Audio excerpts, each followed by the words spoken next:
Akrom aka kuxnyani ko'rib просто wow deyordim, aka. Bitta keling, hozir tushuntiraman nimaligini.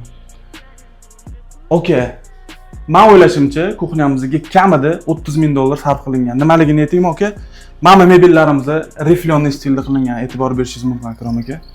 Undan tashqari, mana bu yerdagi servirovkamiz, ularning rangi, interyerimizga umumiy uyg'unligi juda ham idealniy podobranniy. Bundan tashqari, aka, uyimizda stereo sistemamiz bor ekan, ya'ni mana bu yerdan bu narsani regulirovать qilsa bo'ladi. Oshxonada ayollarimiz ovqat qilishayotganda, yo qanaqadir mehmongarchiligi, tayyorgarchilik etayotganda muzika qo'yib, zo'r kayfiyatda ovqat tayyorlashsa bo'lar ekan.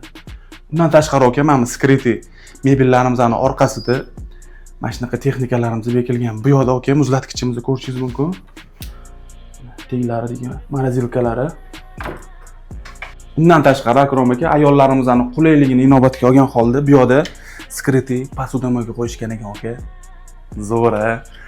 Aka, yana bitta narsani ko'rsatib o'tib ketishim kerak. Bu yerda uyimizning yuragi bo'lgan isitish tizimimiz bekitilgan, aka, ko'rsating.